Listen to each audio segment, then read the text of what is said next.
Silly Billy. Okay, guys, I've just started recording, so we're only officially just starting now. Right. I'm going to pull up the cuss warning, there may be cussing because maybe Paul talks like a fucking stevedore. So if you don't like that... Well, listen, I'm living in McComfort, so, hey, you can't help but swear, mate. I can't help but swear when I just tell you where I live.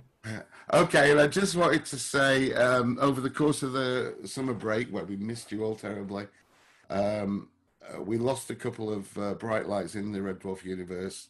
We lost Gustav after a long struggle, and that's awful. And we also lost, as you know, Seb Patrick at the tender age of 37. And we're thinking of you and your family now. I know Red Dwarf meant a great deal to Gustav and his family.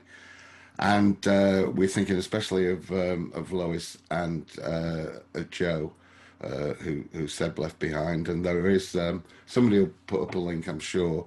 There is some way to contribute to them. It's raised quite a lot already, and if you've give again, guys, it'll give them some security at least over the next few weeks. That's the horror over. We have got now a new member on the team, Curtis Threadgold, who's named after a Bond villain, obviously, and lives in a volcano. But he's taken the reins, and he's not Seb, but he's Curtis, and he's great, and I'm sure you'll all get to know him very well. And our very special guest today, Mr. Arthur Smith, hello everyone, who we're delighted to have on board. And we were talking just a little bit, Arthur, about what a bloody devastation that Rona's wreaked on the stand-up industry. It's just horrible, isn't it? Yeah, well, I in common with, every comedian have had, Edinburgh festivals cancelled. Obviously, that's a huge date in the comedians' folder. It's where everyone tries out new shows and everyone goes there. But that was cancelled. I've had a tour cancelled. I mean, every gig's cancelled, and there's not really any help for comedians. I don't think they're really recognised as people.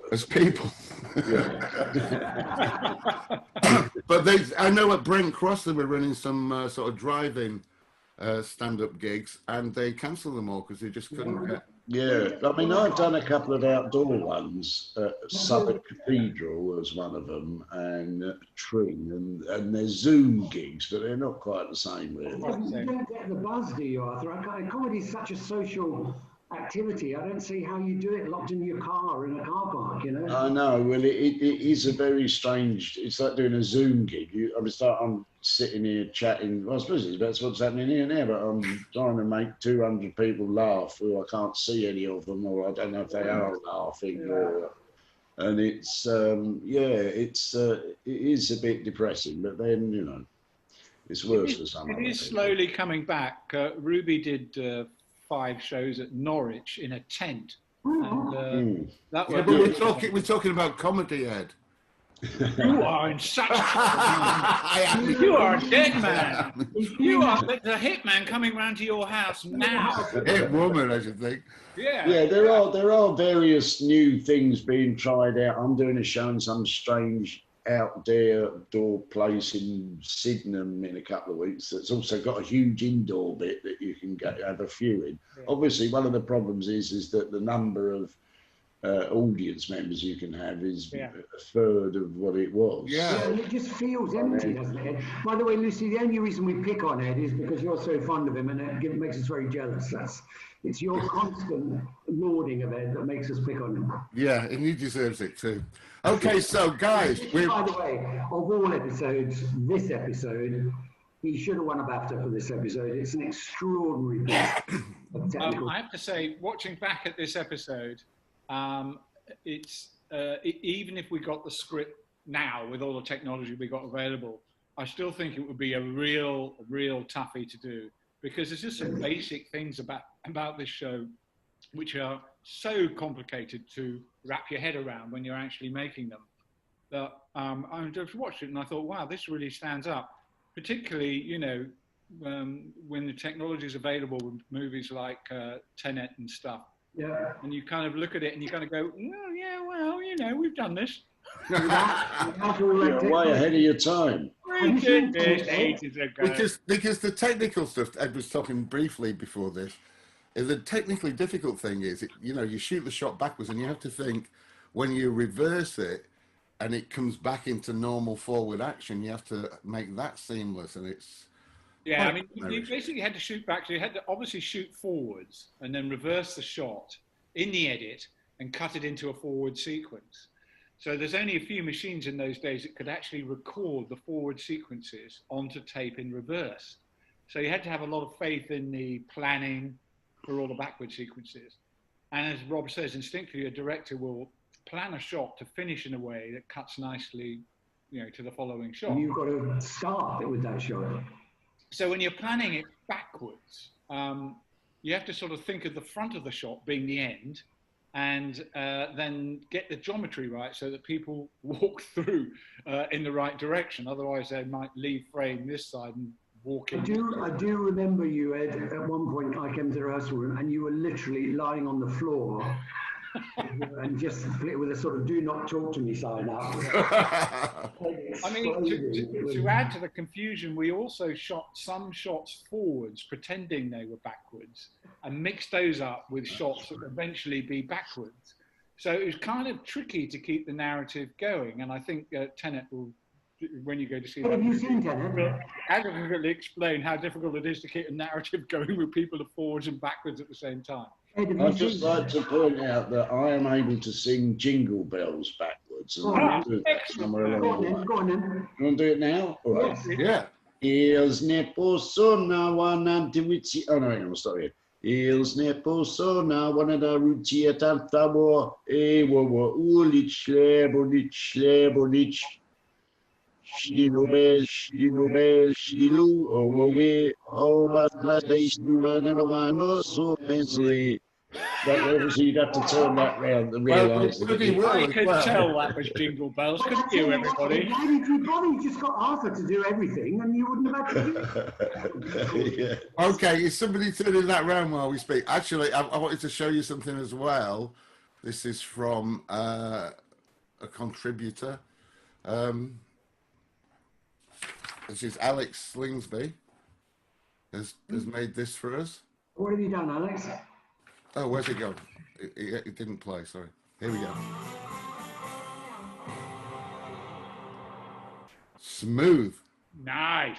Okay, thanks, Alex. We'll have it. I thought it was going to be backwards, Alex. I thought it was going to be backwards, but good. There we go. Okay, Series 3, Paul, it wasn't that easy to persuade them to commission it, was it? Funnily enough, Season 2, they recommissioned after the first episode of Season 1, and the numbers weren't at that point that good. It wasn't a big rip-roaring hit, and we were expecting a big fight to commission Series 2. And in fact, we went on to the BBC review programme Open Air, and I was able to say on air, we've got Series 2 already commissioned, and that made us very casual, I suppose. So once we finished 2, we thought, oh, well, that'll be okay. We'll just start planning for 3, and the message didn't come. And eventually, I can't remember exactly. I think there was a change of controller, which might have been something to do with it. But no, we had to push very hard. We thought it would be a given, and we had to push very hard to get Season 3 commissioned. Which thank God we did, because otherwise that would have been the end. Once you don't do the next show, then that's the end. Yeah. Okay, so well, let's get into it. We can talk about the changes, and certainly we can talk about the opening. Is that in? Didn't we do the opening scroll? Yeah, it's a long scroll. Yeah, we did. Yeah. Okay, I just watched it and didn't see that. So okay. Rob, have you? You what? You have watched the show. You did write the show, did you? I did. Lagging this whole thing. Okay. What year was it? It'll be 89. 5, 6. No, really? I don't know. No, we didn't start till 87. Oh, right. It'll be 86 then, will it? It'll be 89, I think. I wish I hadn't asked this now. All right, we're going to press play. And we're going to press play in 3, 2, 1, play. Okay, I've got the Starfield. I've got a Starfield. I've got, here we come, Red Dwarf 3, the Saga Continuums, the story so far. Oh, yeah. And so on. Yeah, and what it was Paul, while we were shooting the final show, Paul was saying, what the fuck are you going to do at the top of the first show? You know, because it's so madly different. And in the end, we'd been putting it off. We just went away and wrote that thing and said, just run it through so fast nobody can read it. Well, you wrote something which you had no faith in, so you said to it, run it through so quickly. So this new opening title sequence with little cuts from the current series and the series before, it's done. I just did a little experiment when I had a little at-home editing suite, and I showed it to Rob and Doug, and they went, "We like that." So music, so we could put this comp together as just a different way of introducing the shows. Yeah, because we abandoned the explanation at the top, didn't we? Well, you didn't need it by the end of the second series. Also, don't forget, guys, to look out for guest appearances by both Mr. Grant himself. Yes, indeed. Mike Agnew, who you should all now recognise from the previous commentaries. But Mike features in this a couple of times, I think. Yeah. Mike Agnew's in it twice. This is a great scene with the... Oh, God, I love this scene so much. Yeah, fabulous. Hang on, I can't see it. Where am I meant to press? No, don't worry, Arthur. It's the Wilma Flintstone scene. This is difficult, Arthur, because we should have warned you that you don't see it. You have to play it yourself at home. Oh, right. So these are the new bunks. You can see everything's been all sort of jazzed up. No banana, no floating continuity error. No floating banana, folks. I'm sorry about that. But it's the sexy new bunks, and the whole thing you'll see, well, obviously you know. Because this is where we Mel designer, Bibby isn't it? This is the Mel Bibby years now. Yeah, Mel Bibby came in and... Yeah, we got us a new designer. So a completely new set. Presumably after Series 2 we destroyed the set and this is a complete rebuild. Yeah, that's true. Oh, God, the Captain Scarlet. Captain Scarlet. And this is a massive chroma key sequence, which... Oh, you're freezing, Ed. Kind of keyed in pretty well, but and obviously this is a very funny driving test sequence. So how big is that model, Ed, that looks gigantic? Is that just it's about 4 foot. It's quite big. It's quite big. And maybe no, I don't think it was that big actually. Sorry, that's an exaggeration. No, I thought it was quite a small model. Yeah. But that's a tricky shot to try and get the angle on chroma key like that, where when Crichton turns around and looks up at Starbug, it means you've got to get the angle right down on the model to try and match it, put his face in the foreground. Somebody pointed out to me correctly that during the sequence when he presses the wrong button, I'm not ruining anything here, we've all seen it when Chris flies out through the ejector, that you can see the harness, which I failed to remove. Oh. I have the technology to do it, actually. You can see it now. You can actually see it. Actually, now you've said it, Ed, you can actually see it. I'm afraid I just didn't have the technology to remove it. It's wobbling about too much. It'd take you about 3 minutes now on a Mac. Yes, 10 seconds.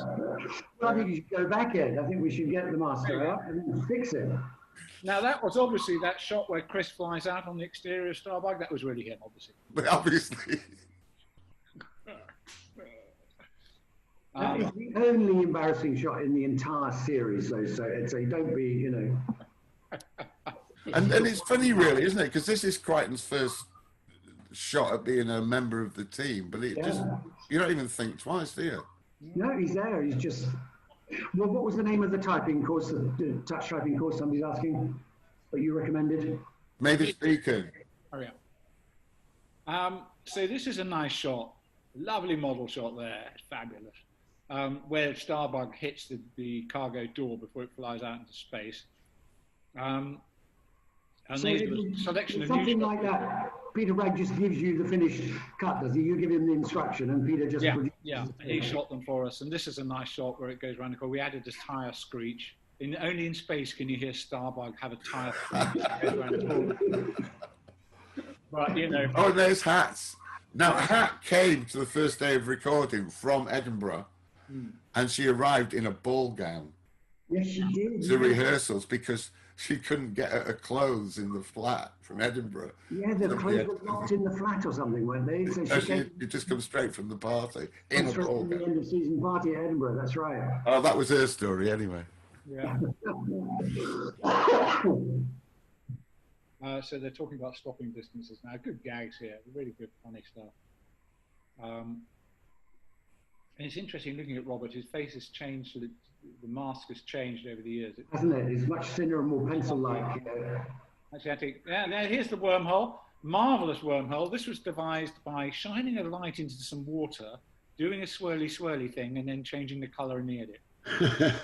Brilliant, really. Technology. That is a locked-off shot. There you go. It's a plug hole. Water, yeah. Really, Ed? That's a locked-off shot of spinning water, and then you put the red in the edit. Yeah, exactly. And then we keyed it on top of that shot. That's why it's breaking up. I wanted it to be solid, but it wouldn't. First backward shot, second backward shot. Yeah, now I've got to say, Ed, a rabbit rubbing its four legs together looks the same backwards. I was being subtle, Gordon. If you look carefully in the shot where they were underwater, the fish were swimming backwards. Oh, I'm very impressed. Thank you. I keyed in. I'm very impressed. Fish So how many people pick up? Well, come on, honestly, on the first viewing, how many people spotted the bird was flying backwards and thought, something's going to happen? Yeah. I mean, all that effort you go to, Ed, and if there's one person who saw I'm it... just looking at subtle hints. It's art, you know. Let them... I know, so I'm saying, if one person spotted it, Thank you. people be honest here and say, no, they didn't. I must admit, I didn't either, but, and I knew it was a backward episode. It was called backwards, wasn't it? Well, that was the clue, Arthur, yeah. But there was also a bird flying backwards for no good reason. These shots here of Hattie are obviously locked in, they're not chroma key, so we managed to get a shot of the Robert's Chest plate. and then flitter some lights around the edge of it to make it look a little bit better. There's a famous nod. The first time I did an edit on this, I couldn't think of a way of keeping the dialogue working, so I was on that shot of Nodnall for about 30 seconds. Yeah. Robin Dog coming up and going, could we have a bit more of Nodnall, please? Here's a nice backward shot. So obviously Chris is acting backwards for this, now forwards. This bloke's backwards. And now we're on forwards. So it's, you're constantly planning these things. So the Here we are. The actors are just doing their lines, Ed. For London and Manchester. It's Market Street, isn't it? Traffic lights backwards. Yeah, and it's nice to take these GV shots. They all work really well So backwards. you shot all these specially. This is not stock. No. We shot all these. And It's raining in Manchester. Who would have thought? Who would have thought? now the shot of Robert and Yes. Chris walking in the crowd, the way we did that is that Robert and Chris are walking backwards, and then we filmed it forward. There's Rob Grant inhaling his own cigarette. Yeah, and Mike Agnew. But the shot of Robert and But Chris, nobody blinked. I thought we'd create a brouhaha, but it's Manchester. No, so we had Robert and Chris walking backwards down the street, Robert dressed up as a robot, and Chris talking playing Captain nonsense. Scarlet. And nobody's Nobody's even looking at the camera. I think this lady was a little nervous. I mean, they don't normally spill that much tea when you... Yeah, that's a lot of tea to spill. It's most of it. Worked with us before. It's a pretty strange thing to be asked to do, and the eclair could be open to many interpretations. Ed, I can understand. Yeah, why I know. I don't think we could use an eclair in the future. She must have thought she'd walked into a satanic ritual. Or It was the something. writers. It wasn't my idea. Some of these shots in here, she's speaking back. It's shot forwards, and we asked her to talk backwards. Did you get the whole eating sequence in one take, Ed, or did you have to do lots with the eclair and the cut? Was that all in one take? It was one take, I think, but there was a shot of the eclair on the plate, which allowed me to get an edit. So this is acting backwards. Actually, this is shot forwards, obviously, because it's difficult with the two boys. So she's acting backwards, if you see what I mean, but it's actually shot forwards. Maria Friedman, the legendary Maria Friedman. Yeah. So nice touches, the menus backwards behind Robert. Yes, yeah. Nice little touches. His head. Yeah, I like the anti-Crichton jokes. That was, we got in a car crash and forgot to get out. Yeah. So some great ideas about Michael Ellis. There's something about Michael Ellis. Who's Michael Ellis? There's a story about him, Rob, the bank robber. Oh yeah, I don't know what it. Yeah. Can't remember what it was. So roll off deodorant. when you got the script, Arthur, how did it appear? Was it written in forwards in the script? I have absolutely no memory of that whatsoever, Paul. No, he just made it up. Yeah, I think Arthur's bit where he came into the dressing room at the end, I think it just said Arthur gives them a bollocking. Yeah. And, you just let him go. Yeah, that's right. There wasn't a script. I just came on and sort of made it up. Yeah. Exactly. I mean, it was only one take as well. You didn't have any forward dialogue, Arthur. You just verbaled away all your lines, did you? No, Arthur had to say some words backwards because we had because we'd had Craig and Danny in the foreground of shot, so it had to be a forward shot. So occasionally Arthur had to say the odd word backwards, which we, like the classic Erskine. Erskine for a start. Yeah, I think you said thanks backwards, and same again. I think you said backwards. Yeah, and I can still do, as we know, jingle bells. It's a skill that's never left you, Arthur. Is that the first time you've done this skill, Arthur? I mean, was this just something that...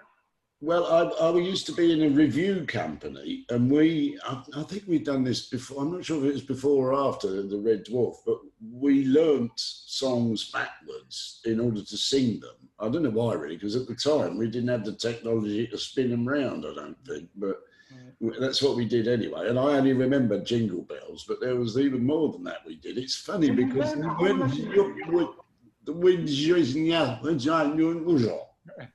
So you could do whole stuff backwards anyway. Yeah, that's why he's in it. Are there any actors we know that can do backwards speaking? Arthur. Yeah, I'll give you a quiz. What Harold Pinter play goes backwards, as it were, at least in terms of the action? The three-hander, the Betrayal. Betrayal, yeah. Betrayal. Yeah. Now, those clouds in the background should have been... Are they going backwards? You wouldn't know. Agent Cloak. So this was where Star by Glands. Yeah, you made us do this, Ed, because you didn't want to. You didn't want to have to chroma key the shot all the time. Yeah. So we had to invent this cloaking technology, which makes no sense. But there you go. And that shot there is just basically them standing on a box, but it looks like they're right. Kieran Reeves is saying he's seen Howard Goodall play the Red Dwarf theme backwards. We had Howard on last time. He was brilliant. You just listen to him all day. He can play it backwards. That's it. So this whole cloaking mechanism that they engage, that is a request from the director, Rob, is it? Just to make just to make his life slightly easier. Now this shot of Craig coming out of the water backwards, he acted that so it was a forward shot with Danny, but intercut with backward shots of Craig getting out of the water. Apparently, I don't remember this, but apparently he got his foot caught under a root or something at the bottom of the lake, and we all thought he'd drowned. But why I don't remember that crisis is beyond me. Because you don't care. You do not. He was stuck under the water for an unfortunately long time, was he? Yeah, I thought we were going to run out of tape. I mean, it was that serious. He said his boots filled with water, apparently. How many people did die in the shooting of all the series? Only 7. Oh, well, that's not bad. And none of them were principals, Arthur, so I didn't know. So Brothers Reverse, that says, or Reverse Brothers. You know what? I bet Donna's got one of them posters. Yeah. I have got one of those posters, but I don't know. Have you really? Yeah. Reverse Brothers, yeah. So this is where the 2 idiots think they're in Bulgaria instead of... it's very funny. This is the classic 2 idiots together. One of them knows he's an idiot and the other one thinks he isn't. Yeah. That's the classic relationship. The interesting, this was, I think, one of the first times that we did a lot of shooting outdoors. Yeah. A lot of exterior stuff, isn't it? So a lot of exteriors in this. Very challenging. Just to say that this is an interesting moment. They're stealing a tandem. So that's obviously a forward shot where they run away with the tandem and they get on it. Then the bloke is backwards, so we had to get him to perform backwards and You get it. Now that's a forward shot where Danny says we're off. Then it's a backward shot where the tandem flies off, but there's a close up. Here it is, with Danny, and they're actually travelling backwards, but it's 4 members of the crew just below shot pushing the tandem backwards for them to do their dive. Now, I was just going to say that technically, from a plot point of view, that couple should be saying thank you for returning the bike, shouldn't they? Not they should. And also, technically, from a director's point of view, why? Oh, look, somebody else spotted that. Stealing a sodding tandem. Why are they stealing a sodding tandem? I mean, once you get into the logic of it, Rob, it's unanswerable. I must admit, the first time I saw it, my immediate thought was, what happens when you go to the toilet? And of course, you save that gag for the very end. Now, the sequence with this van driver, this is another example of how you have to try and cut 2 shots together, one forward and one backwards. So there, this shot of Danny and Craig looking at the poster is forwards. And then when you cut round to this guy, he replies backwards. Yes, I know this pub, hop in. And he's, acting backwards by doing that instead of that. And then this is the wrong way round as well. And you see Craig should be dropping them off. A bit strangely, that's because the shot is backwards and they're walking backwards. So Rob is now busy destroying the entire timeline of this whole episode. Oh no, everybody else has noticed. He's put so much work into it, and he's now pointing out that none of it was worth it because it's all. No, there's a couple like that where you think it would have been easy to put it right. I've got another quiz question. What Spike Milligan song is related to this? I'm walking backwards to Christmas. Yeah. Here, Arthur. Come on. Go on, you sing it then, Paul. Now, what was Hawksy doing? That's a straightforward forward shot, yeah. No, it was backwards with Tony Hawk's. So we had to, You shot it forward and then reversed it, yeah. Now the guys are forwards. When Chris and Robert come on, but some of the crowd reactions are backwards. And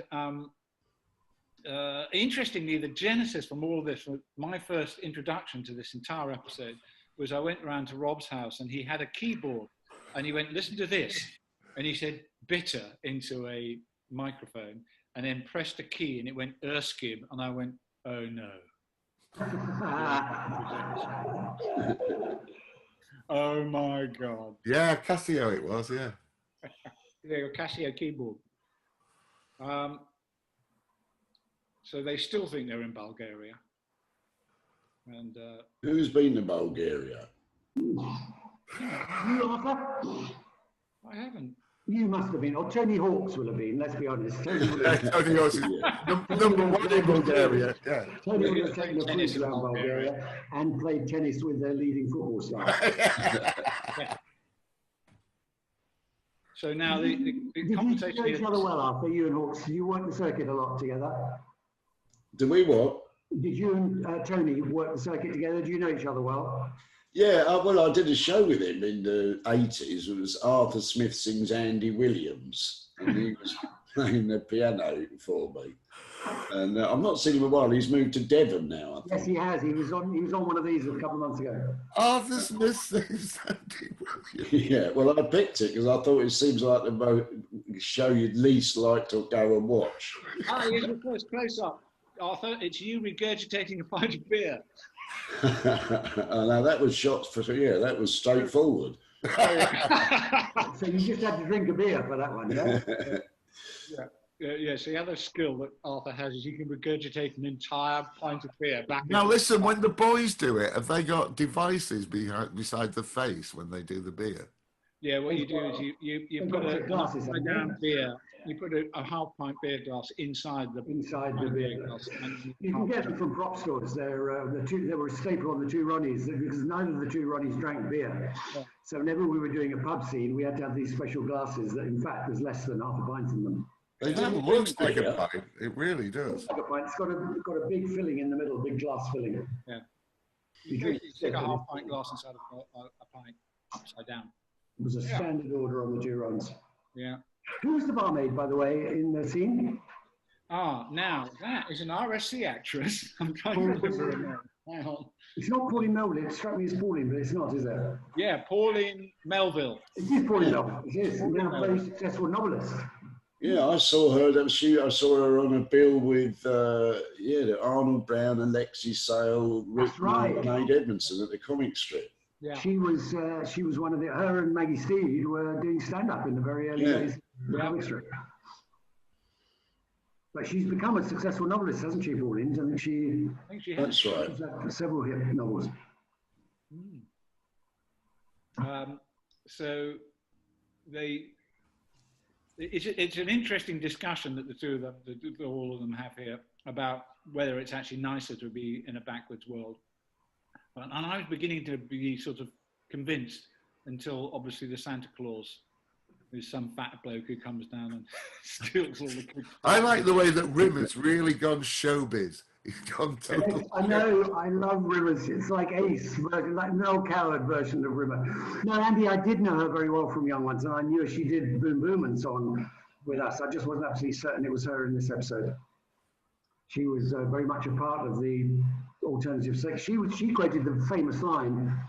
They call it alternative comedy. It's an alternative to having a bloody good time somewhere else.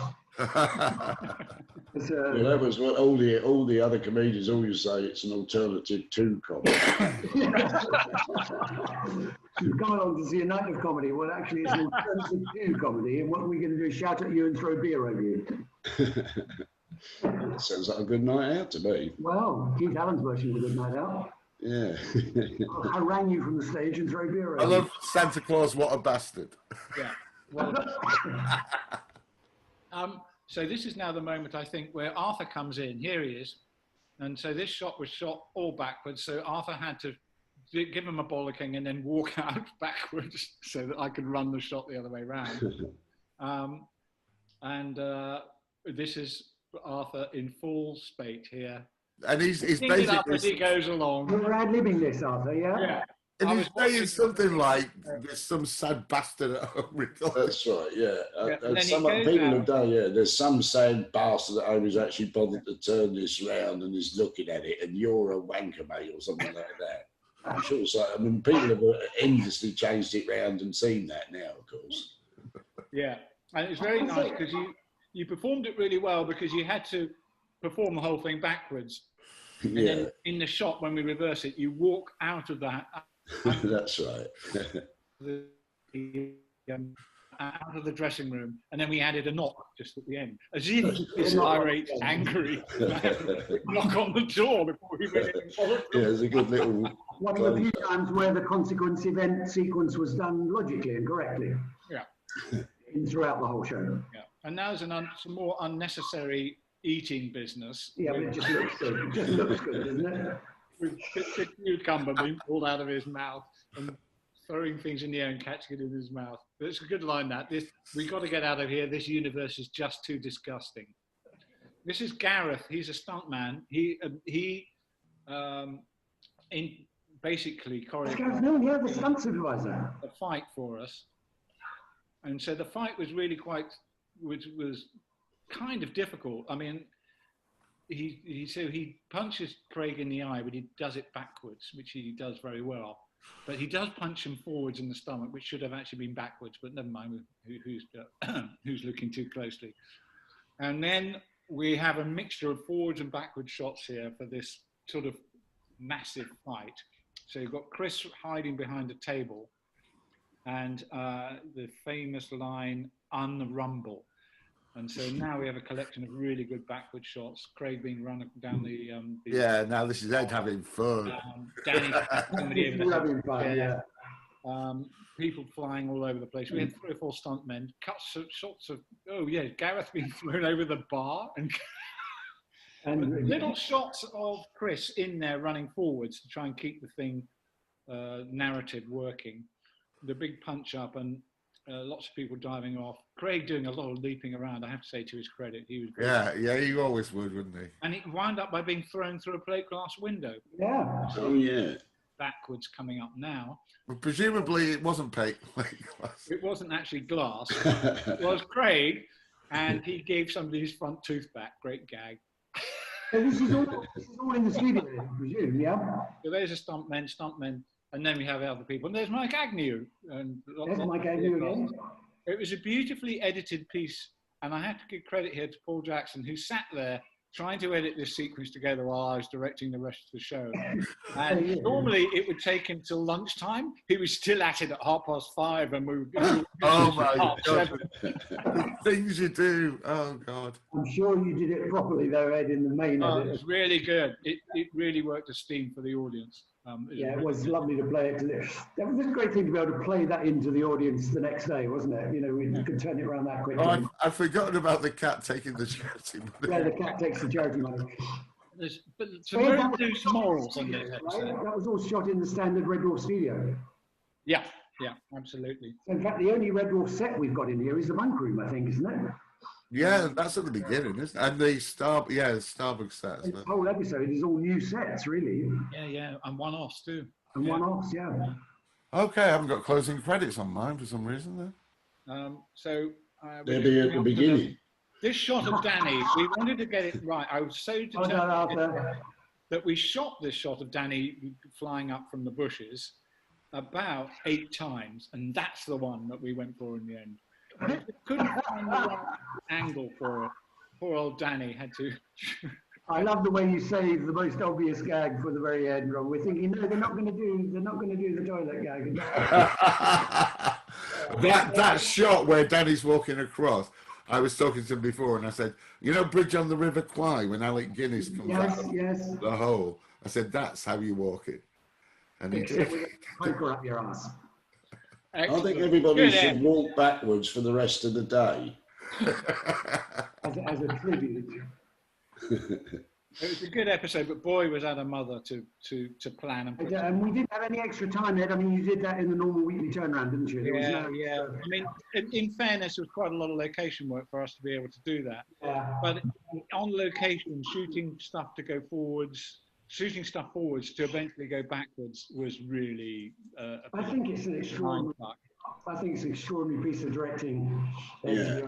I remember getting the coach home afterwards, back to London, and I raffled a pickled egg. Yeah. And I've still got a note somewhere saying additional thanks for raffling the pickled egg on the bus home. I think I got £1 for it in the end. It is an extraordinary episode, it has to be said. Yeah. Somebody's saying how much of it was filmed in front of the audience. It can't have been an awful lot, can it?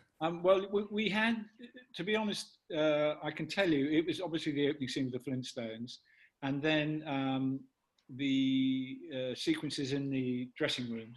That was all done in front of the audience. Yes, but pretty well succeeded, isn't it?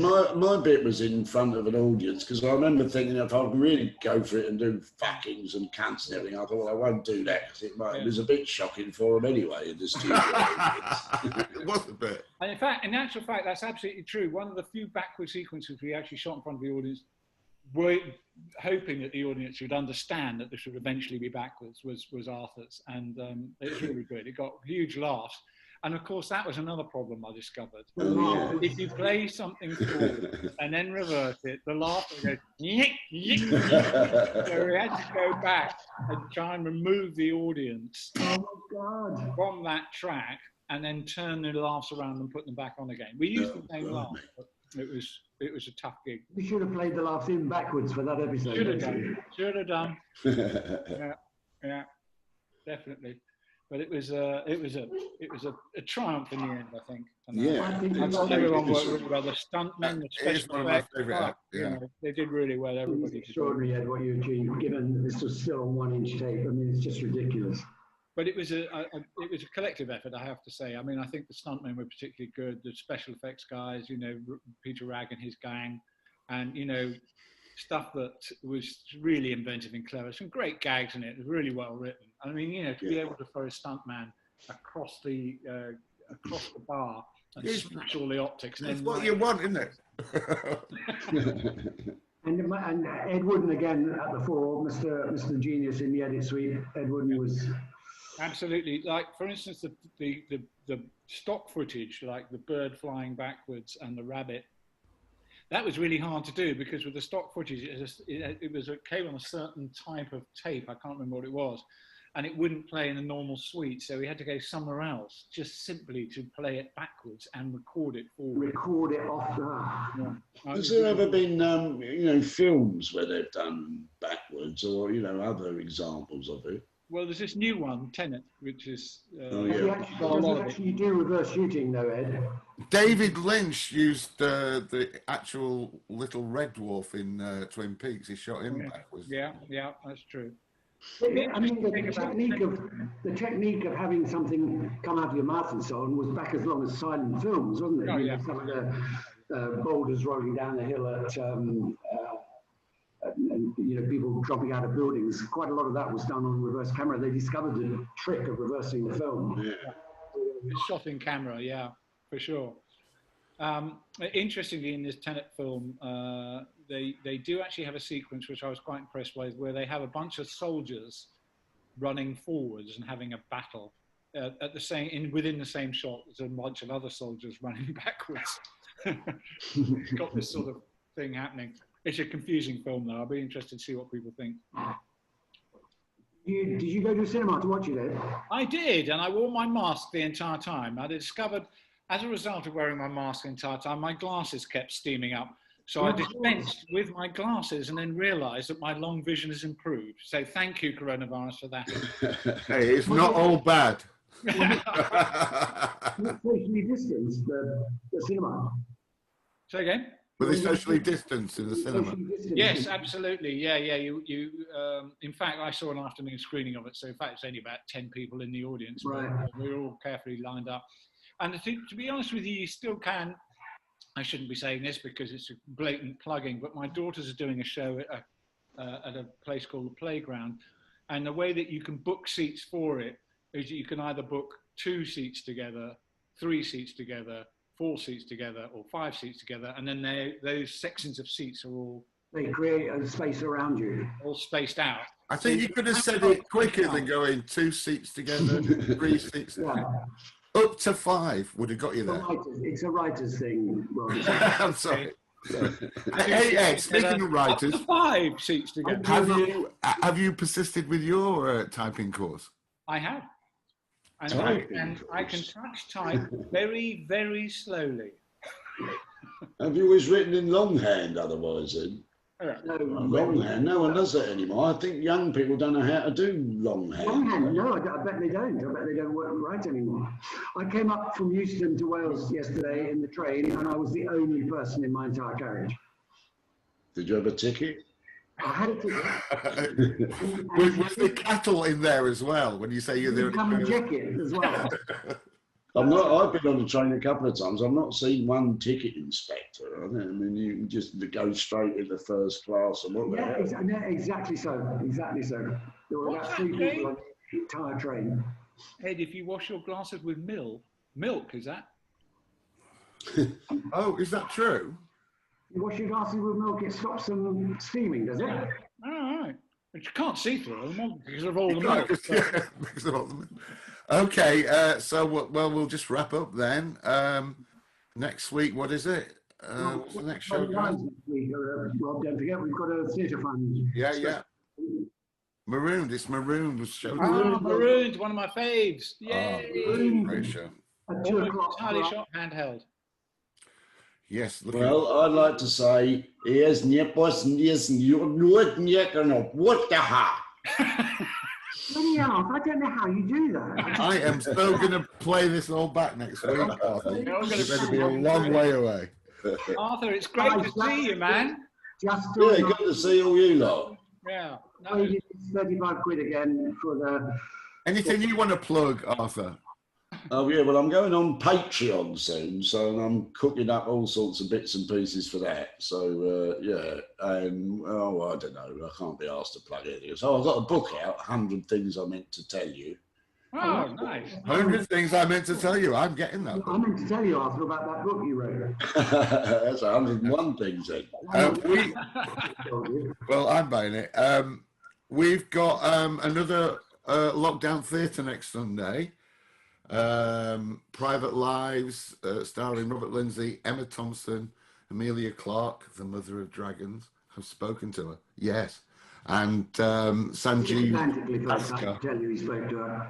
It was a very embarrassing moment where he said, It was embarrassing. There was "Your fluid. presence." I'm It was sorry. very embarrassing. But yeah, no, it's good. I sat in on the first sort of chat with them all, and there's such electricity in the cast. It's going to be a fab evening. RTFlockdown.com. It's also advertised on the website. 35 quid a ticket, but well worth it. And you know, as we were saying with Arthur, this is a terrible time for the entertainment industry in general, and this Royal Theatre Fund it even helps comedians. What do you think about that, Arthur? But it helps everybody across the spectrum who's in live theatre. And we did raise the maximum 35,000 on the Waiting for Godot we did a couple of months ago. So it'd be nice to be able to do that again. And it's an electric cast. They were very funny. Louise Bannister is asking from Australia if we can tape it for Antipodeans. And that's not the first time we've had that. We should do a special Aussie show, shouldn't we? We should, but we can't with these lockdown theatres because the copyright is so. The Noel Coward estate and the Samuel Beckett estate. Well, I'm definitely going to beg them to do it because it's not fair, is it? I know it's 4 o'clock in the morning. I know in Australia. I don't know what to say, but we're just not allowed to put out a recording or even indeed to make a recording. So I do apologise. It's horrible. Well, I'm gonna put your case, guys, and hopefully at least we'll get to send a recording to you, or not send one, but play one. No, Rob, no. Troy, you can't do. I know we're not allowed to. Ladies and gentlemen, you're now watching a copyright row taking place. Before your very eyes. Need a lawyer. It just seems unfair. Bring in the lawyers. Okay, guys. Should we got any All advice? right, goodbye, everyone. Arthur, lovely to see you. Thank you so much for joining us. See you at Clapham Junction soon. See you at the junction. At the junction. Bye. See you guys. I'm going for my Sunday lunch.